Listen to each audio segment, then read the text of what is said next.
The Eugene Johnson Show. The Eugene Johnson Show. The Eugene Johnson Show.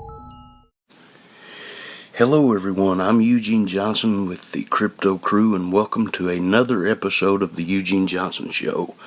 Tonight, the show will be about the land between the lakes. For all of you who don't know, the land between the lakes is located between Paducah and Clarksville, Kentucky, between Lake Barkley and Kentucky Lake. Back in the 60s, John F. Kennedy took the land from a bunch of people to make it into a national forest, but in doing so, he took it away from 700 plus people in western Kentucky. I don't agree with that at all, but when it all comes down to it, the government gets what they want, don't they? But anyway, the story goes that there's been sightings of a dog man, to Bigfoot type creatures, to phantoms, to ghosts, to all kinds of things. And I think that the land between the lakes is a really good hot spot for paranormal activity.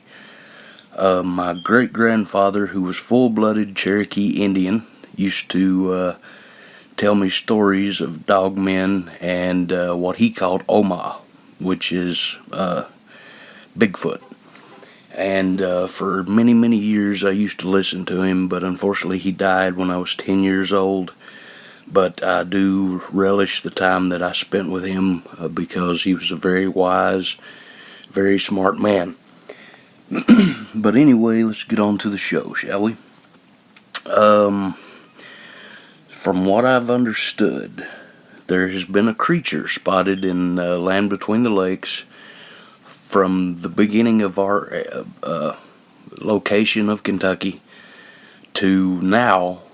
It's been that many years, so I mean, it was spotted in the 1800s, 1900s, all the way up till now, that a 7.5 foot tall dog man like creature has been spotted over and over again in this area.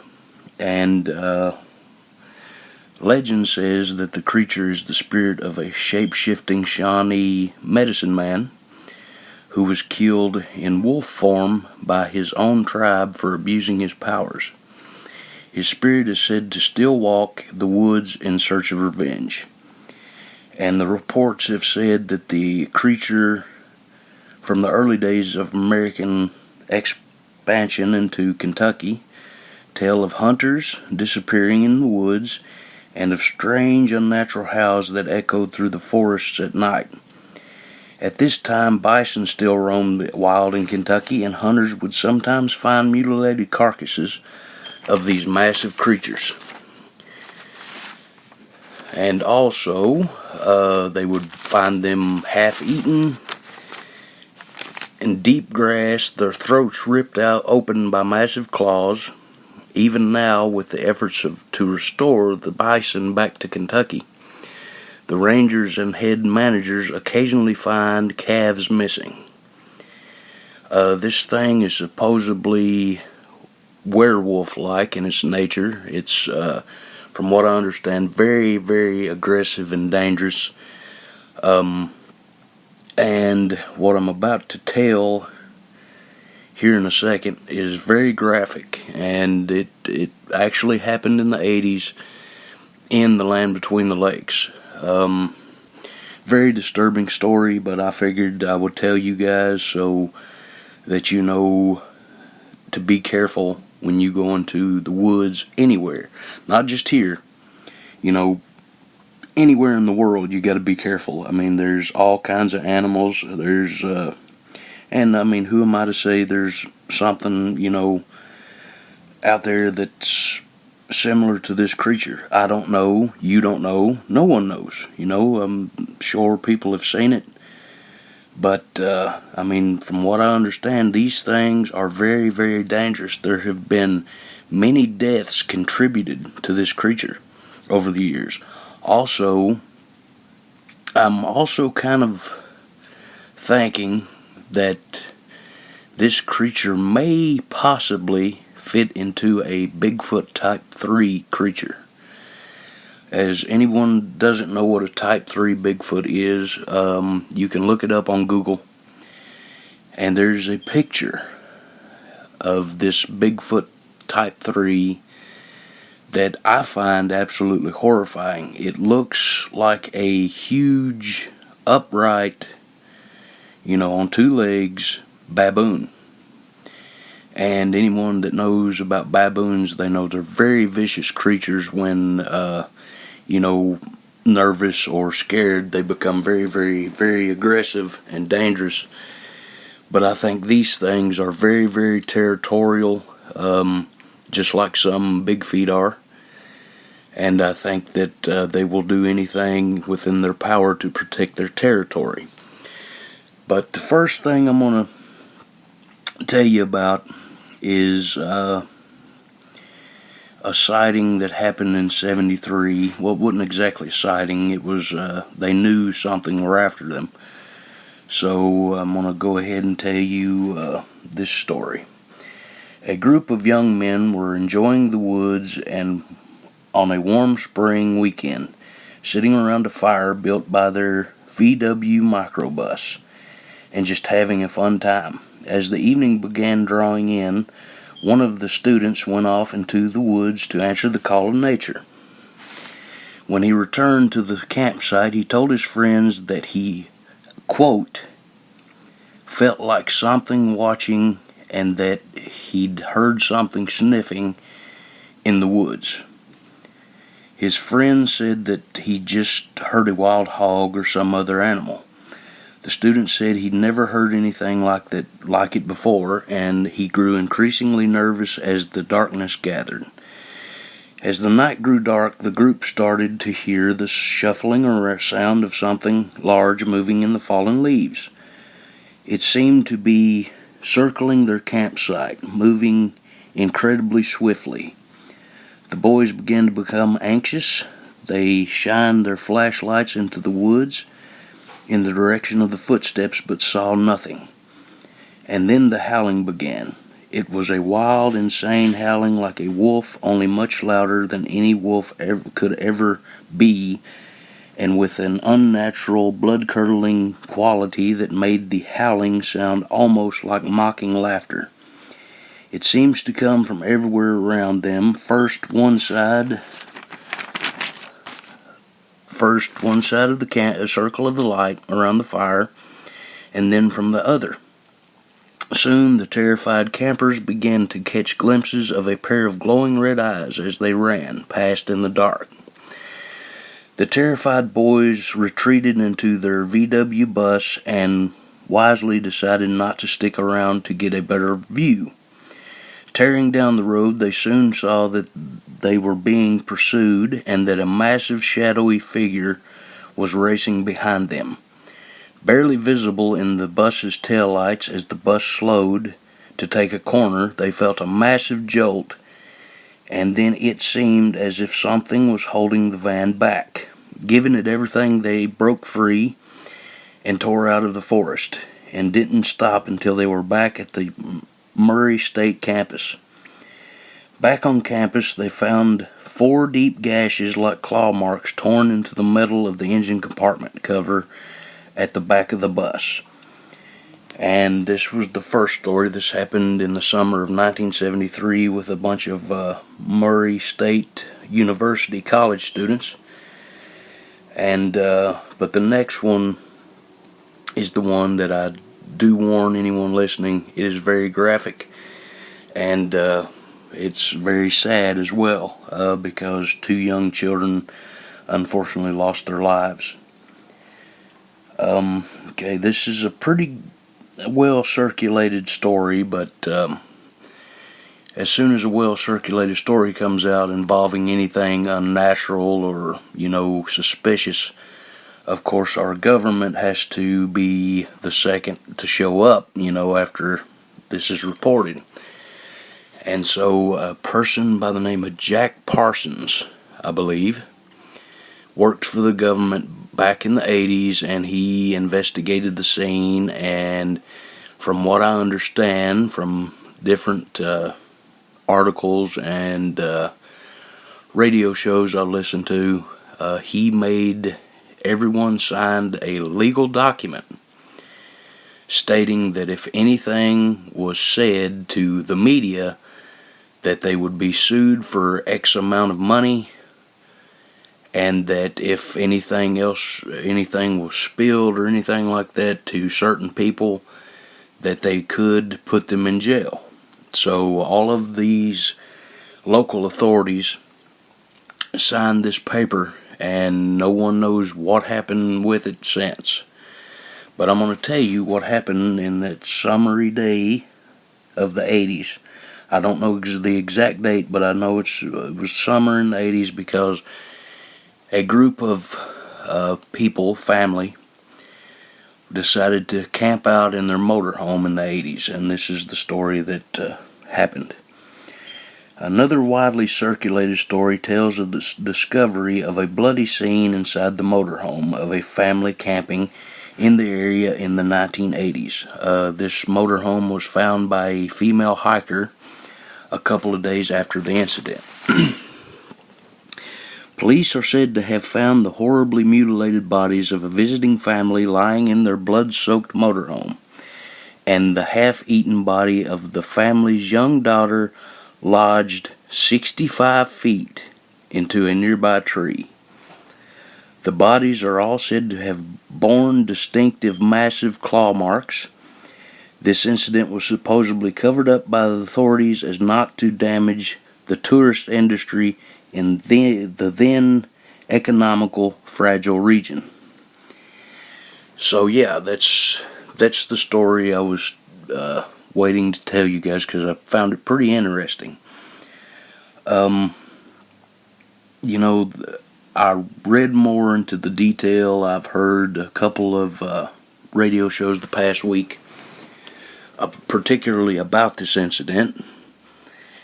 And from what I understand, they walked in the motorhome and they found the father, who was reportedly torn to pieces, had very, very long, deep claw marks in his back.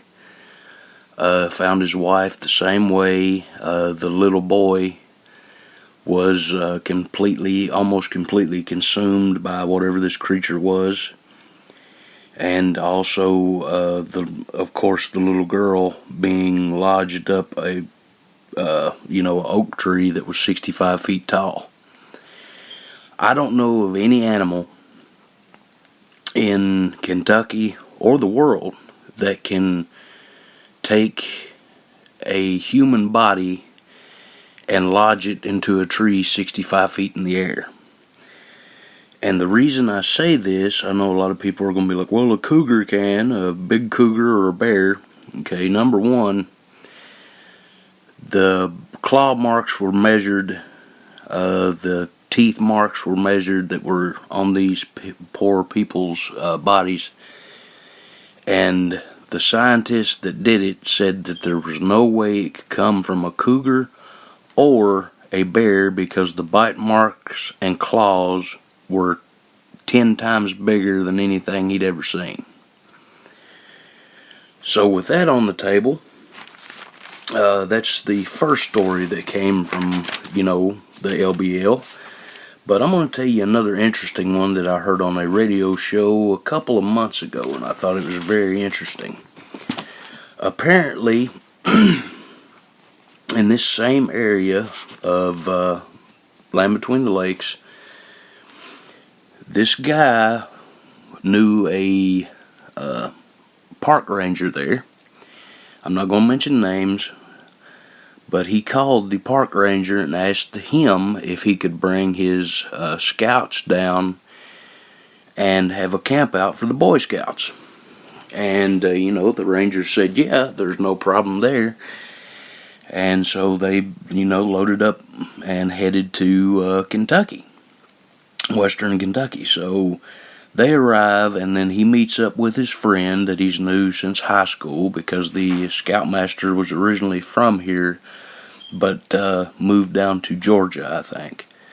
So he decided to bring the Boy Scouts up here for, have a little fun, build a campfire and just enjoy the land between the lakes, because it is a very beautiful area that that unfortunately, with the movement of civilization and man-made structures, our wilderness is very slowly disappearing. But he wanted to get them out, and this was probably, I think, in 2001. But anyway, he wanted to get the Scouts out and let them enjoy the beautiful state of Kentucky. So they decided to go to the land between the lakes. From what I understand, the ranger looked at him and told him, "You can stay in this area, but there's another area where you're going to have to stay away." And, the scoutmaster was like, "Okay, that's fine." And the curiosity got the best of him.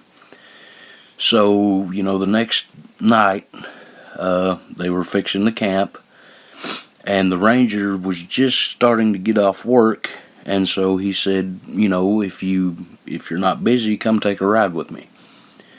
So he got in the truck with the ranger, and they took off. The ranger was officially off duty at this time, so he was telling him why to stay away from that specific area. Apparently, a couple of hunters went into this area, and around 98 or 97, and one hunter was found lodged in a tree around 50 to 60 feet off in the air, and his head turned backwards. And from what I understand, what the park ranger said, this guy was around maybe 5'10" to 6 feet tall, and maybe weighed 230 pounds. And I came to the conclusion right then that it wasn't a bear, because a bear doesn't climb that high in the air. It couldn't have been a cougar, because it couldn't lift that much weight into the air. You're talking about dead weight. And another thing that was interesting is the park ranger also said there was a certain spot in the same area that a man's wife ran out of the woods one day screaming, saying that her husband was just killed by two large monkey men, is the way that she put it. Well, the authorities, the rangers, and of course a couple of government officials went into this area, and they found this guy's truck, and there were dents all over the truck. They found his rifle, which had been the barrel had been bent back to the stock, and they found this poor man inside his truck. And I don't know how to explain this, but his legs had been bent back to the back of his head. So it basically broke him in half, and they stuffed him in the cab of the truck. From what I understand, the park rangers looked to the hills and saw the two creatures standing behind trees, making loud growling noises. The police that were there raised their rifles to fire, but the government officials made them stop and took them out of the woods immediately. When they were brought out of the woods, they were all made to sign documents. I don't know what the documents said, but whatever it said, the police there and the park rangers, most of the park rangers, the ones that still work there, the guy that was telling the story, he quit.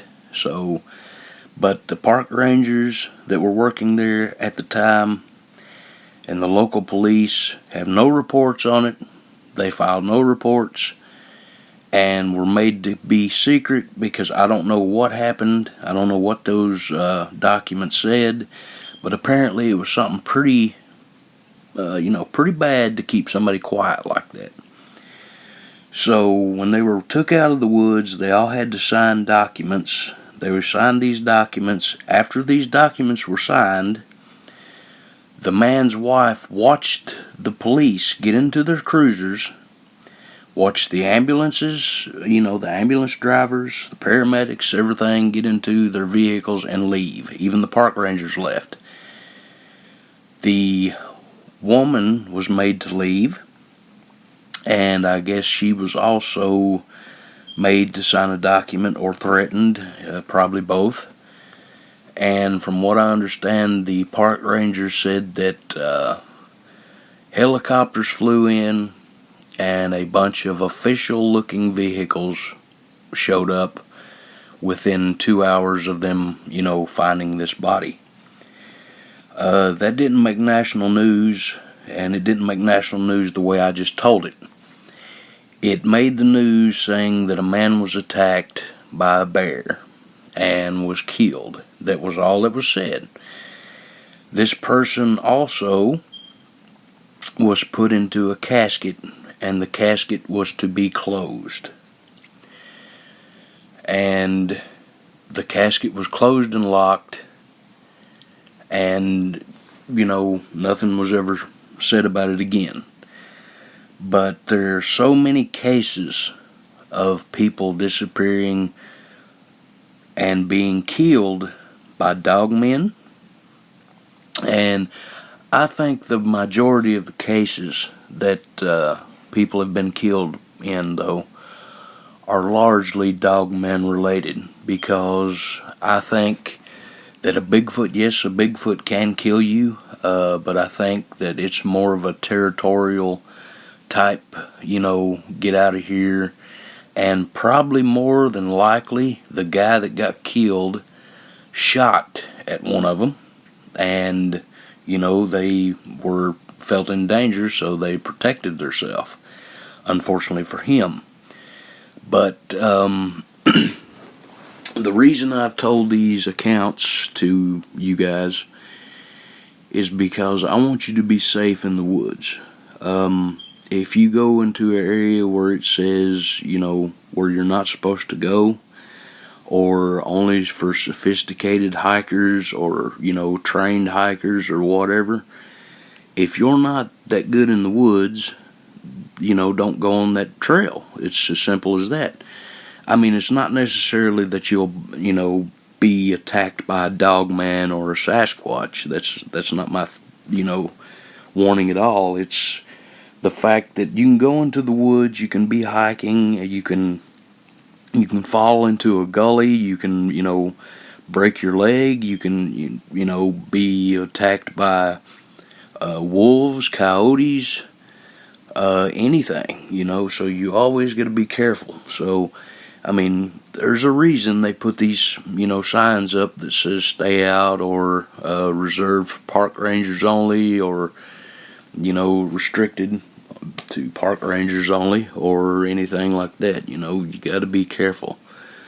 But about these two, stories,